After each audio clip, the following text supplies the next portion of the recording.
The way I see this playing out is we have some optimists and we have some... Mostly what we're doing is some modernization and moving things around. This is an Asian Studies podcast.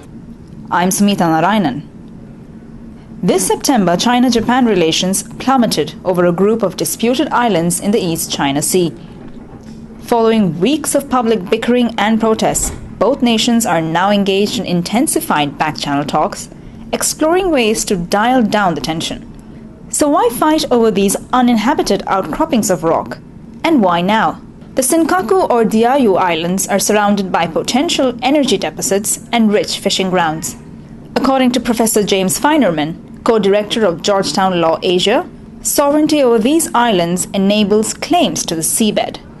Well, there are a couple of legal realities that complicate the China-Japan dispute. One is the fact that under a treaty in 1895, China ceded Taiwan and certain territory. It's under dispute whether this included the Senkaku Diaoyu Islands or not, to Japan. Now, those were given back by the treaty that ended the Second World War to China, but certain things remained under American occupation. The main islands of Japan were under American occupation until the early 1950s. And Okinawa, which, and again there's a dispute about this, may have extended its territory to include the Senkaku Diaoyu Islands, was still occupied by the United States until 1972. And in a treaty of reversion that was signed that year that gave administration of Okinawa back to Japan, it's argued that that's when the United States recognized the sovereignty of Japan over the Senkaku Diaoyu Islands. In the mainland, the Cultural Revolution was still on, so nobody was really paying attention to it until later on in the 1970s when, first of all, China recognized Japan. They agreed to sort of settle their differences about what had happened before and during the war. And there was a statement that was made at the time by Deng Xiaoping that said, we'll settle that question later when another generation may have the opportunity to settle that. And the Japanese have taken that ever since as a concession that it's not China's, it's Japan's.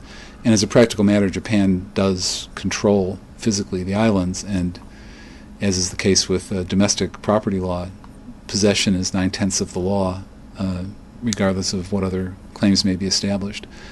And international legal scholars in mainland China, Japan, and Taiwan, which of course has a claim as well as the former Republic of China, all dispute which legal documents should take precedence in determining the sovereignty and the legality of claims for sovereignty over the island. This dispute comes at a time when both China and Japan have serious domestic political issues to deal with. China most recently was hit by the Beaujolais scandal, while the election season looms large in Japan.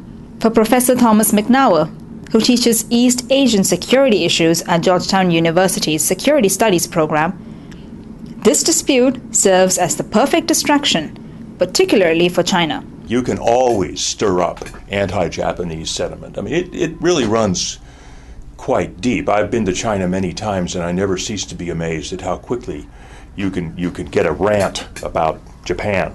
But you know, the Chinese, Beijing can sort of bring the students out into the street when it wants to, and you know, it's got so many problems right now. The Beaujolais case, the economy. There's all sorts of reason to sort of distract attention and focus it on the island. So you have the students in the street, but the police sort of stand by and just control it on the edges.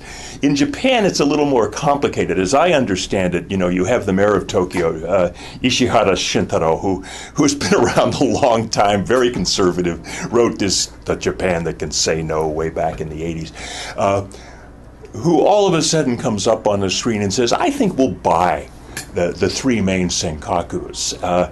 And all that does is put the prime minister in a box. What's he going to do if he stuffs? If he tries to silence Ishihara, he can't, and he'll be embarrassed. So Noda comes up with what he thinks is the best alternative, and the government of Japan buys the islands. But what I think what Ishihara really wants to do is force the issue of Japan's constitution and its defense posture into the public domain more quickly than it might otherwise get here. As one Japanese general whom I know very well said, this debate is happening. It's got to happen sooner or later.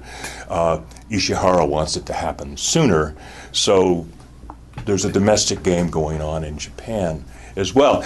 My sense is that nobody wants this to escalate. Both governments remain reluctant to back down.